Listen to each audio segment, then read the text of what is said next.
All right, Florida State fans, go ahead and blame me. I am the one to blame that's keeping you from hearing the musings of one Jason Parker on Florida State football. But here we are. We're finally here, so show some grace. It's my fault, but here we are for more Florida State football talk. We have done this.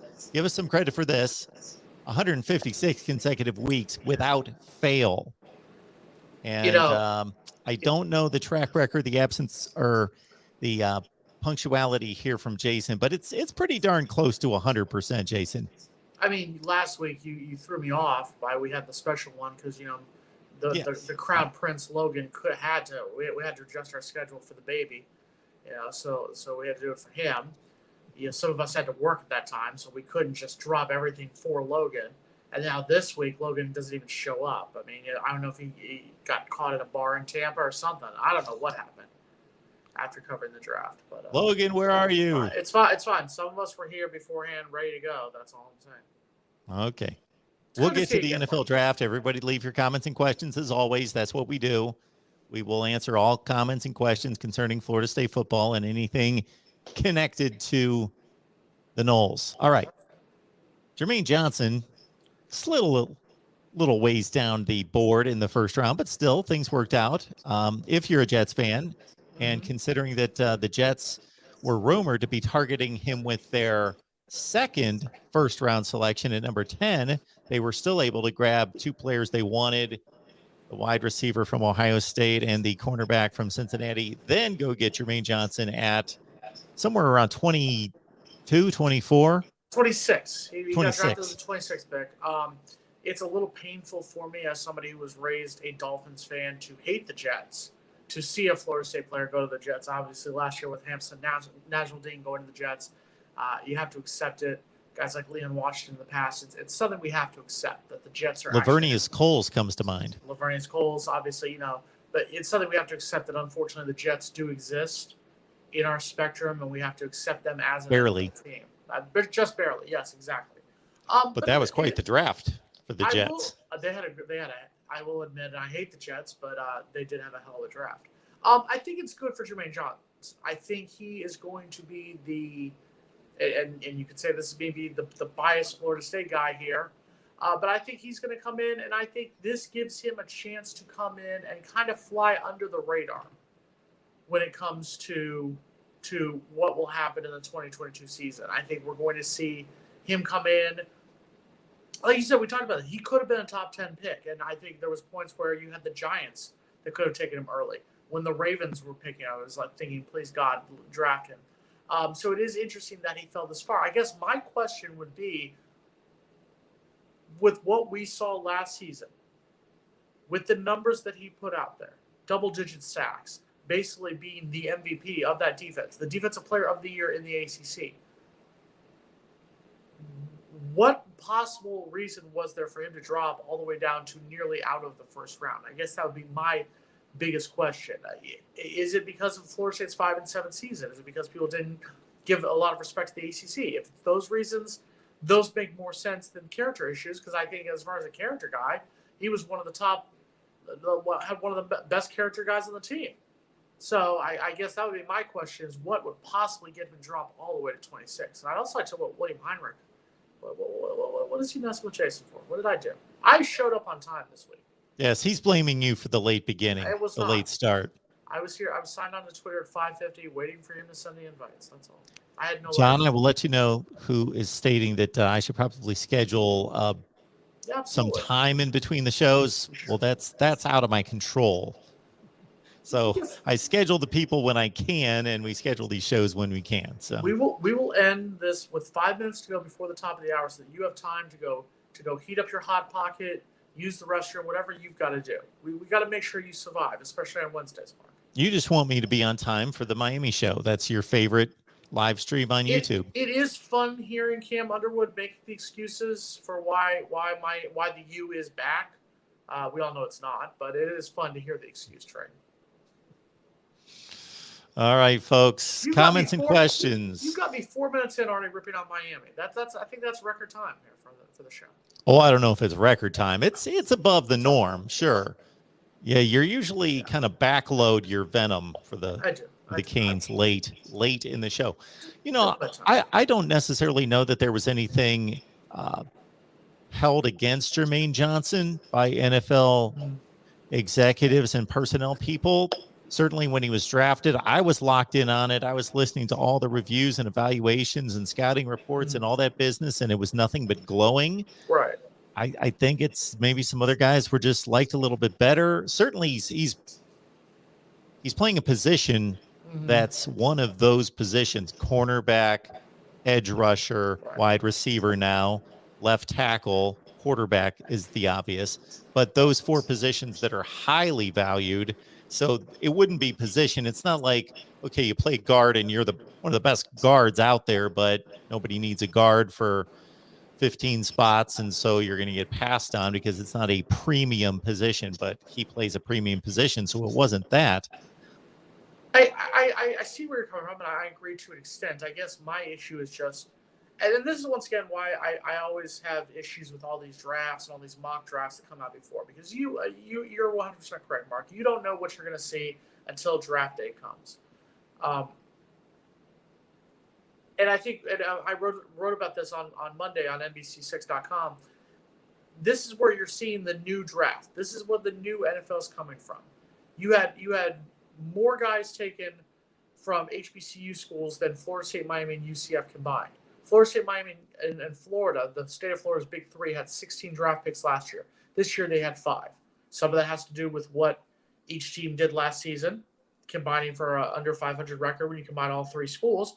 Some of it is just this is where we are now as college football, and I think this is to a certain extent what a lot of the big programs like us, Miami, Texas, to a certain extent USC, a lot of these big schools that are kind of having up and down seasons over the past 10 years or so. It's not so much about going to the big school; it's more about getting your job done, which then goes back to my question. Jermaine Johnson had double-digit sacks, was a Power 5 conference defensive player of the year this season for a team that went 5-7. He overcame what we did on the field to be arguably the best defensive player, and people will sit there and say there might have been other options in the ACC, but he was the best defensive player in the ACC last season. So that's my question: is how do you fall that far? I don't mind if he had been around 15 or so, but I guess 26 to me is it's a questionable drop for me. I'd like to get more into why teams were going past him. I'm trying to find it for you. So let's go to Fan Nation NFL Draft. They say the cons on Jermaine Johnson are a fair portion of Johnson's productivity has come when left unblocked, cleaning up his teammates' pressure on a coverage sack. These are lower quality sacks, which are not as predictive of NFL future success. Compounding this is his raw hand usage. Johnson struggles to time his pass rush moves and does not have a wide repertoire at his disposal. So not a polished pass rusher in terms of technique, I guess. Additionally, Johnson is average at best get off, so he's not like lightning quick off the snap, apparently.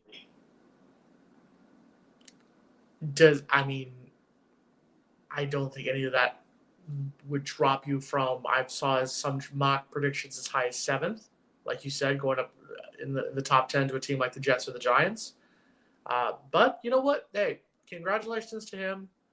I'll at least get to see him once next year when they come down here to take on the Dolphins, and I'm going to puke seeing him in gang green colors. So, but best of luck to him. Struggles to cleanly turn the corner. Stiff hips, those sorts of things. So it's Defensive Player of the Year, just little things.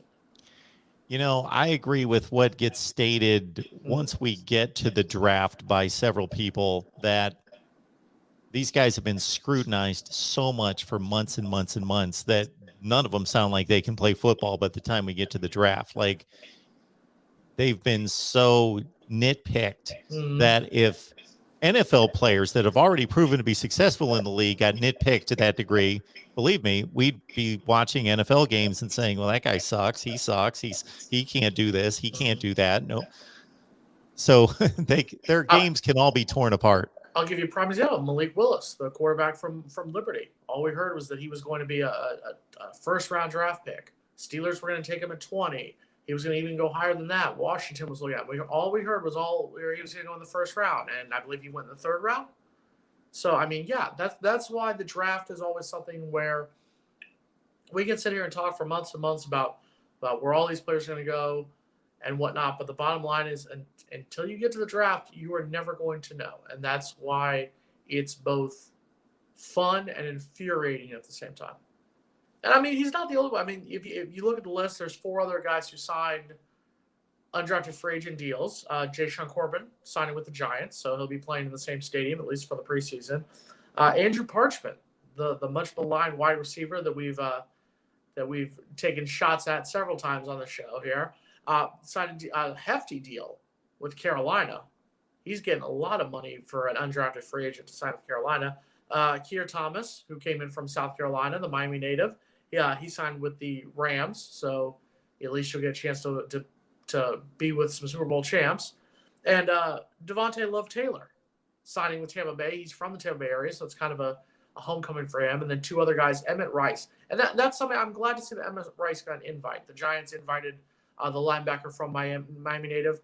He'll be with the Giants. And then Jordan Wilson, the tight end, accepted a mini camp invite to Cincinnati. So, nothing's guaranteed, obviously, with any of them at this rate, but at least they're getting looks. Out of that group, I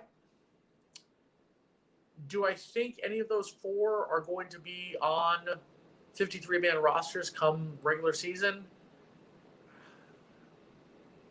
I'm going to say that probably your best bet is probably Jayshon Corbin, just because, and I say this is the son of a New York native who's a diehard Giants fan. The Giants are god-awful, so they need as much help as possible. So I think if he can have a good mini camp, good training camp, good preseason, I think he has a chance to make the roster.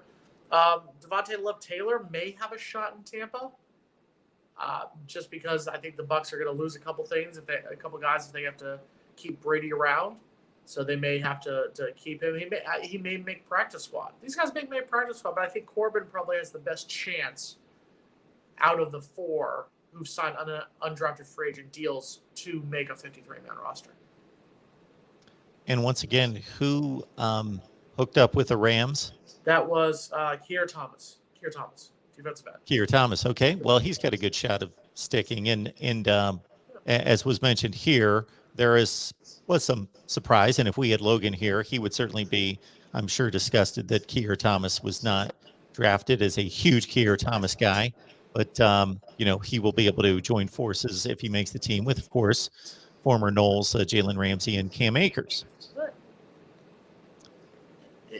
I don't know. There's just the part of me that you watch the draft, and you see Jermaine get drafted in the first round. And I guess that was kind of the same for us this season, where we are as a Florida State fan base. Is once Jermaine Johnson got drafted, it was, okay, does anyone else get drafted? It's not, hey, where's Jayshon Corbin going to get drafted? Hey, where's Keir Thomas going to get drafted? Hey, where's, Devontae Love-Taylor? Can he get drafted in the 7th round? Something like that. It was like, does anyone else get drafted? I guess that's my level of concern about where our program is right now. Jude B is asking about James Blackman, so we will not just provide that answer. Here's a graphic for you, Jude B. We appreciate it. So James Blackman toiled last season with the mighty Arkansas State Red Wolves to a 2-10 record, completing a little less than 60% of his passes for 8 touchdowns and 4 picks, 1,344 yards. So there's the answer on the once fine starting quarterback of the Seminoles. He made the decision to leave Florida State because, he thought it was best for him. And I'm not going to hate on him. He did a lot of ideas to, he thought he'd get a better opportunity somewhere else. God bless him. Best of luck. So, did Logan say last week that Jermaine Johnson, there's no way to get out of the top 10? Or is this Miami idiot just talking? I know Ronan's probably drunk over in Europe right now, No. Let's not call Ronan names. He's one of our guys here. God bless him. He's a great guy, and I believe he owes us money for last year's bets. I think we made bets before, but that's fine. Just the fact that he knows that Florida State 130, 128, I think that's fine. I think he can have another pint at the bar. But yeah, so yeah. So Logan, apparently, according to Ronan, he's got it in quotes, there's no way Jermaine Johnson makes it out of the top 10. I didn't touch that comment. It wouldn't be surprising to me that Logan did make that comment, because he certainly was high on Jermaine Johnson. We had a conversation concerning his draft status, and I believe that he thought that, Jermaine Johnson was, he had him going at possibly number 2. He was thinking the Jets are possibly going to jump him in on at number 2. So I believe he made that comment. I can't vouch for that. But also, Ronan, you are on record here. Enjoy not getting a single sack with the Jets. So when he gets a sack in the first game, Ronan will once again have to admit he's wrong, just like he thought Miami would beat Florida State this year. So I mean, Ronan, just keep doing that, buddy. Keep acknowledging how you don't know what you're talking about. It makes us look better. We're gonna have fun once again when Miami and Florida State get together. November 5th. All right. I will shuffle through the questions as we take on our next topic, which would be, it was just released on Monday that LSU is a 3.5-point favorite against Florida State in New Orleans, week 1. Sounds about right. I guess I'll say. I mean, for those of us for gambling for entertainment purposes only here. I mean, 3-point favorite is usually you get 3 points. Yes, the dude that always talks about Miami because we're better than you. It was 4 minutes, by the way, Casey. God rest your heart soul. You get 3 points just for playing at home, and obviously they are the quote unquote home team since it's in New Orleans, which is not that far from Baton Rouge. I don't have a problem with that. I don't have a problem coming as an underdog. I understand why. Yes, LSU did have a losing record because they lost their bowl game at the end of the season, but they made it to a bowl game. They've got a new coach coming in Brian Kelly, big name coach coming in from Notre Dame, who beat Florida State last year. And right now, Florida State, we don't have any argument to say, oh, I can't believe we're coming as an underdog against LSU. I mean, right now, I said this 2 weeks ago when we were on the show, both Miami and Florida State are the two teams that need to prove it on the field. We as fans can talk as much as possible. Oh, Miami's going to go 12-0. Oh, Florida State's going to go 10-2, 9-3. No, until you win the games, prove it. So if we come in as a slight underdog to LSU, 3 points, anything less than 5 points, I think is a good way to start right now. Could that change if we come in the first game and have a very convincing win against Duquesne? I think that's the other thing. Is right now Florida State, I mean, just going by last season, we've lost our last game against FCS foes. So until we beat someone, we have not proven anything. That's where we're at right now. So I don't have a problem with it. I will say I do have a slight problem with as we look at the numbers here, as we pull up on our phone, that your Ohio State Buckeyes are a 13-point favorite over Notre Dame. I just want to throw that out. You like that number? Well, as I mentioned to you before, no, I'm not. You don't want to put some money on that? I'm not going to put money on that. I'll put money on Ohio State winning the game.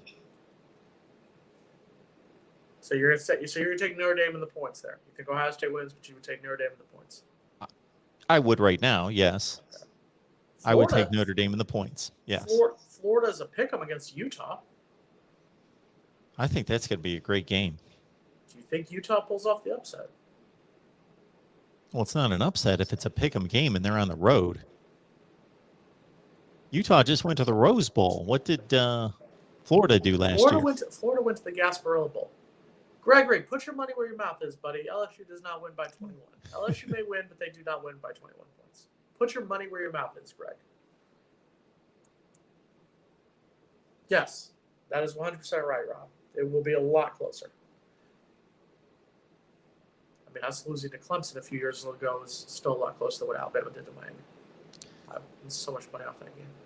We always promise to address everybody's comments and questions. John Sarian here. I don't know that we will ask it, we will put it out there. I don't know that we can answer all of these comments and questions because depending on the intel that's available, and I got nothing for you here, John. What's the scoop on Jordan Wright, the JUCO defensive back? Well, I've looked him up here. He committed to Hawaii. So this is a defensive back out of Tennessee, Fullerton College in Tennessee, class of 22.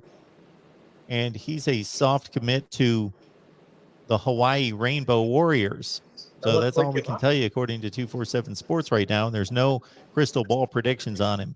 So unless somebody's got some insight, some underground intel on one Jordan Wright, that's the deal. I mean, we talked about this beforehand. I think Florida State should be open to taking anyone. So, I mean, yeah, I'm fine. I'm fine with going after anyone. If they're a quarterback, you know, after watching the spring game, I'm fine with us looking at another wide receiver, especially if Wright's going to be out for the entire season. So at this point, I'm willing to listen to anything. Greg, I think Mark should hold the money. I will hold the money. So we're going to do this right now. So, Greg, I'm putting – if you're giving me 21 points, what should we put, Mark? 21 points. He wants to give 21. I'll take those 21. Gregory, are you sure? Let's not bet with your heart there, Gregory. You got one last chance. I'm just telling you. LSU may win, but they will not win by 21 points. Here's my take on any game and any point spread is that could LSU win by more than 21 points? Oh, yeah. Yes, they could. Yes, it could be an okay game. They could blow it open in the fourth quarter and win 28 to well, that wouldn't even be 20. I was going to say 28-10, 28-3, whatever. Yes, it's conceivable that LSU wins, but the probabilities are so heavy on Jason's side, like 85 to 90% guarantee that he's going to win this bet. That doesn't mean he wins it every time, but he wins it almost every time. I believe our biggest biggest blowout loss last season was to Wake Forest. We covered spreads all season, so. But Greg, throw it out there, Greg. If you want to, I'll keep it simple. I won't take all your money. $20. Send your $20 to Mark. I'll send $20 to Mark. He'll hold it, and then when Florida State wins or loses by less than 21, he'll send it back to me. So, Greg, put it in the columns. We'll go there. I will try to make some interest on that money too. Oh, good. In the meantime, try to pick up a few bucks of interest, but. It's a solid move. Scamming off my money. That's why I like it. I like your style. KC has been showing up here in recent weeks to talk up the Canes. Just a reminder, Florida State will not be able to compete with Miami for players with Ruiz throwing money around. Always going to be Miami's little sister. Just like the offensive lineman that they were going to get from Georgia. Oh, no, wait. He went back to Georgia. That's right. Miami was going to throw the bag at him. He was going to come down, all the luxury. That luxury, what was it, a Dodge Charger or whatever the cars they're giving out. Look, I will 100% admit it. And Miami is reportedly in the process. They may be revealing plans for a new proposed stadium, a lot closer to campus. That may be coming in the next couple of weeks. Miami has a lot of good things going for them. If you listen to the blah, blah, blah from the boosters and all the fans who've been talking smack about the U being back for 20 years. But last season's Miami team was a 7-5 team that lost to Florida State. So I think that makes you guys our little sister because we beat you. We beat you with a losing record for the first time since 1974. You're our little sister, Casey. And Dale Earnhardt's dead. At least put Dale Earnhardt Jr. as your picture, man. Damn.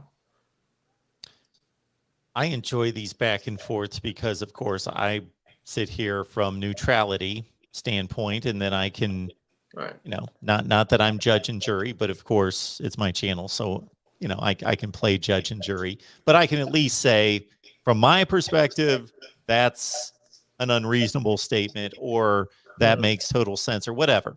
When it comes to Florida State and Miami, my goodness, look at the history of these two schools and their football programs going back to especially that turning point for both of them, roughly 1980, a few years sooner for Florida State than Miami.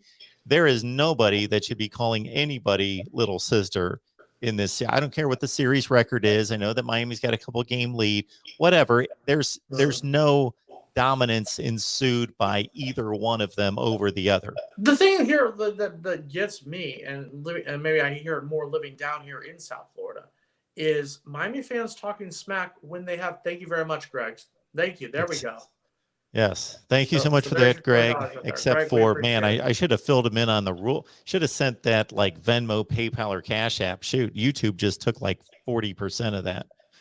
So you should donate $24, all right, or $28. Miami fans are talking a lot of smack about everything, and yes, they got great names on the coaching staff. You got Jason Taylor, you got Roland Smith, who won national titles for you. You got Kevin Steele, who got fired by Florida State and by Auburn. You got all these guys. Josh Gaddis, who's coming in, you've got your passing quarterback, and you bring in a running game offensive coordinator. Great move on that one. You got Mario Cristobal, who won national titles at Oregon. Oh, no, he did win a national titles at Oregon. The thing is, Miami fans talk a lot of smack with nothing to back it up. You haven't played for a national title since 2002. You haven't won a national title since 2001. Is Florida State not relevant right now in the national conversation? Absolutely. I'm also not sitting here talking smack that we are. So if you want to sit here and talk smack, win more than 7 games in a season. You have 10-win talent and a 7-win mentality if you're lucky. And this is Miami people. I've had people who cover this team, Miami people, loyal Miami followers, who do not believe this team will finish higher than 7-5 this season because the offensive line is still atrocious for that team. You lost your top 2 wide receivers in Mike Hartley and Charleston Rambo, and your defense still has not picked up. I mean, you got a linebacker transfer from from UCLA. That's all they have right now. And you've got a schedule where you're going to get waxed by Texas A&M the 3rd week of the season. You're going to get waxed by Clemson at the end of the season. And you have games at Virginia Tech, at Virginia, home games with North Carolina and Florida State, where you're probably going to lose at least 2 of them. And we're going to be sitting here having a conversation about Miami at the end of the year being 7-5, maybe 8-4 if they're lucky, and going, what happened? Now, along those same lines, Florida State's a team that could go 9-3 if all the stars align. Florida State could go 9-3. Florida State's also a team that could go 3-9. Play the game on the field.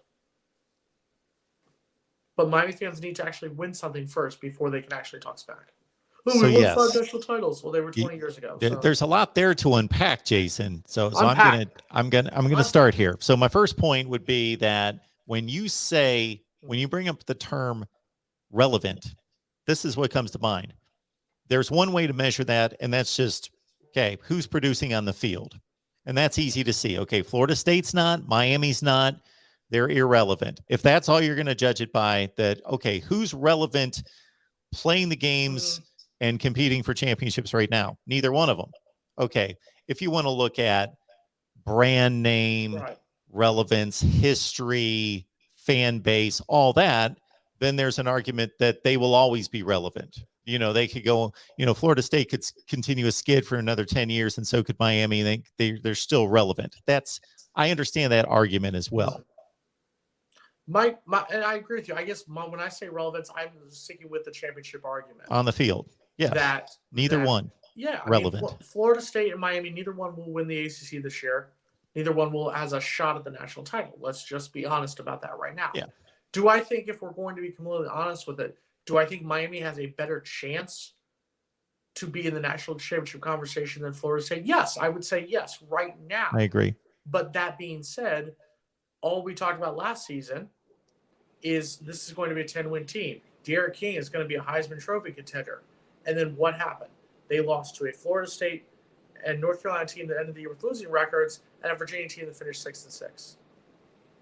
That's just the realism of this whole thing. Is that you lost to Alabama team that played for the national title, Michigan State team that played in a New Year's Six bowl game, and you lost to 3 teams you had no business losing to. Until Miami stops losing those stupid games, that's where we're going to be at. You are giving me a good idea for a video, because when looking at Miami football, I can understand all the optimism, the excitement, and I can justify it. But all it is optimism and excitement right now. Nothing's been proven. But then I can also take the other end of the argument and say, this is just another version of everything that's gone on for the last 15 to 20 years. I feel like Miami fans are almost like, I've said this before. The University of Miami is becoming Notre Dame with better scenery, constantly talking about the past and ignoring the fact that right now, when it comes to championships, they are not relevant. Now, Notre Dame's actually made it to the playoffs a couple times, so Notre Dame's more relevant than Miami when it comes to the Absolutely. championship Notre Dame's conversation. on a much higher plane than Miami, and Miami people are going to hate to hear that, Of but course. it's not even comparable. But when you hear when you think of Notre Dame, you think of a Notre Dame team that Notre Dame is the championship. They won all the championships back in the day, but they haven't won a national title since 1988. So if you're going to talk about the championship argument, they are not relevant in that conversation. But at least they've made playoffs. At least they played for the national title in the BCS in 2012. They've at least been in the conversation. Miami hasn't been. This will be 20 seasons. This year will be the 20th anniversary since Miami even played for a national title. But Miami still likes to talk about 5 rings, 5 rings. They're all old. Okay? None of the players in this year's class were born when you won a national title last. So that's just the realism. And I'm not talking smack about Florida State because here, I'll say it. We suck right now. Right now, we suck as a program. But right now, can we turn it around? Absolutely. For me, on-field relevance means that you are competing for championships, at least in your conference. You are a strong top 10 to 15 team year after year, and you're competing for conference championships, if not national championships. And so for me, for Florida State, obviously they last won a national championship in 2013, made the playoff in 2014. I would even carry it to 2016 when you win a New Year's Six game.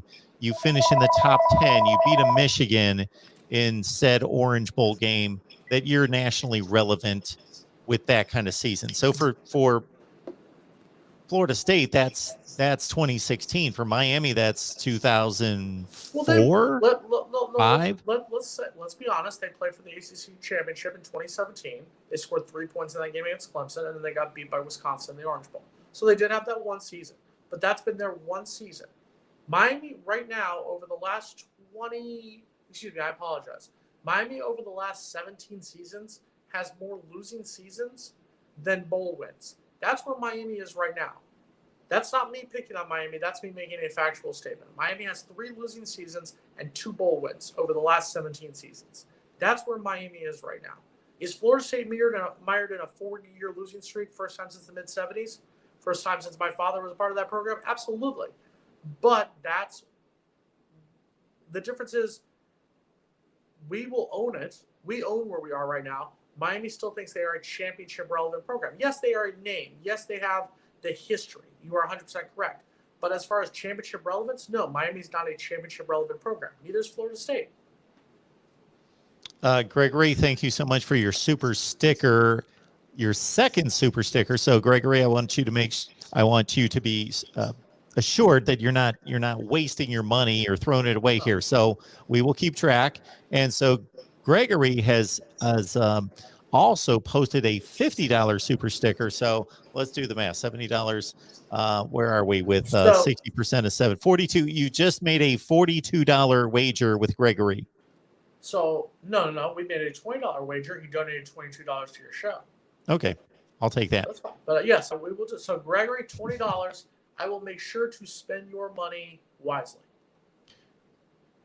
You guys keep track of that in terms of the wager and when the game's played. I will send the revenue, the money to the winner. Absolutely. And Gregory, yeah. if LSU does come out more than 21 points of a victory, now what are we now? Is he saying so? I get 20 points or less, he gets 21 or more. Is that what we're saying? Well, if you want to go to if we want to play semantics here and do it the right way, if he gave you 21 points, you've got 21 points, meaning if LSU wins by 21, it's a push and you both keep your money. Okay. That's what it would mean in Vegas. I mean, I was willing to give him that 21 It would be a push. I'll take that. You guys can work that out, but I'm just saying, if you get 21 points in Vegas and it turns out to be 21 points, then they just give you your money back. You are Mark Rogers, the voice of college football. So, I mean, it says it right behind you on the sign. So that's why we're defaulting to you. Okay. And I'd like to point out, you So also that's have the the deal. Florida State helmet ahead of the LSU helmet. I mean, that's where Gregory should see the reality. Yeah, that's the cue right there. Mr. G14 Classified, we always appreciate your contribution and you chiming in to encourage people to hit the like button and always encouraging us. Khalil's here as well. Thank you so much for the contribution, Khalil. He says, what are the top 3 best wide receiver cores in Florida State history? This is a great question for Jason. 1999, we got 2013, 1996, 2000, etc. I'm going to say, as far as the top 3, and I'm going to use 2 of them from that group right there. 2000 was an amazing group. Marvin Minnis, Anquan Bolden. I think a lot of people forget that Anquan Bolden was a stud in that group. Wow. Tillman Gardner, Atrus Bell, who did nothing but catch touchdowns. So I'd probably say 2000 was great. 2013, I think Rashard Green is an underrated wide receiver as far as one of the best wide receivers in Florida State history. Kelvin Benjamin, big target. But I don't think they had the sheer numbers because I think those 2 guys were the big names. 96 was also great. You had E.G. Green. You had Andre Cooper. That was a good one. 99, I'm a little bit hesitant with 99 because I know you had Ron Dugans. Obviously, you had the great Peter Warrick. But after Lavernius Coles got kicked off the team, that's an interesting group right there. If you want to go back to the late 80s, you had guys like Lawrence Dawsey, Bruce Lesane. 93 was a good group. Kes McCorvey, Tamar Vanover. You had Omar Ellison. You had all those guys. So, yeah, I mean, there were a lot. Probably if we're going to say best 3, I would say 2000. I'm going to say 2000. I'm going to say 93. I like the 93 group. And probably,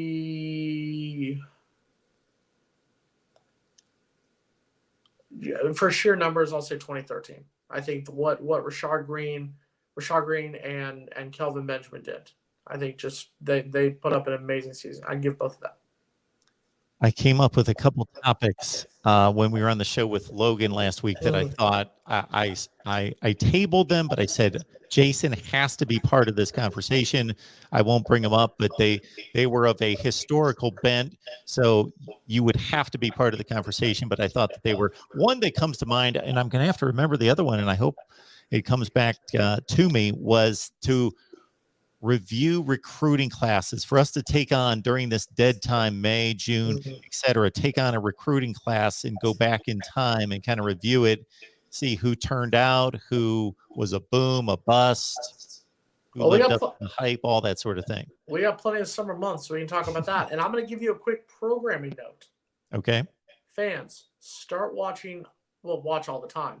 But on June 15th, we will begin our top 10 countdown of the top 10 hot takes for the 2022 seasons. June 15th, the hot takes. We're going to show Logan how you actually do a hot take. Some may be a little lukewarm, but some are going to be steaming hot. So make sure you pay attention. Because I always do this when something's brought up, like the wide receiver cores throughout the illustrious history of Florida State. I first went to the 2000 stats list because that's just what I do. I like to think, okay, yeah, I want to see what those guys did that year. Snoop Minnis, my goodness, 63 catches, over 21 yards a catch. That is difficult to do in college football. 21 yards a catch, 11 touchdowns. Anquan Bolden caught 41 for 6 touchdowns, 664 yardage. We also got a contribution here from Hurricane Speed Jr. And that's what, once again, I'm going to say this again before I go. You can't be a Miami fan and say that losing to Florida State was a good thing. Just like Florida State fans who said losing to Miami in 2019 was great because it gave them a reason to fire Willie Taggart. Anytime you lose to your rival, it's a bad thing. If you try to justify it as a good thing, you don't know what you're talking about. So continue to brag about it. When you're 7-5, 8-4 this season and playing in the Cheez-It Bowl or whatever the one in Orlando is called now, continue to brag. You know, I made the comment on our Miami show either last week or the week before when people were bragging about 4th and 14, 4th and 14, and this has given us new life and a new regime and a new era. And I said, we shall see. We shall see. But you do understand, and this is me talking to Miami fans, you do understand that Florida State taking credit and pride in winning the actual football game on the field. You understand that you would do the same thing. Sure. They made T-shirts about an 8 lateral play to beat Duke, and you're mad because we made shirts that say 4th and 14. Okay, good job. You made. This is why I have so much fun with this rivalry. You beat Duke and made shirts out of it. That right there, you lose any argument in this one. Hey, I got an idea. Next week, let's start this at 6 o'clock. Yeah, pin that on me. I will be here at I will be sending that link to you, Jason, by 5:59 and 45 seconds for sure. All right, I'll be there. I'll be waiting for it. Jason, you made our show this week, as you always do, but thank you so much for that. I appreciate having me. See everybody next week, Florida State Live for 157th time next Wednesday at 6 sharp.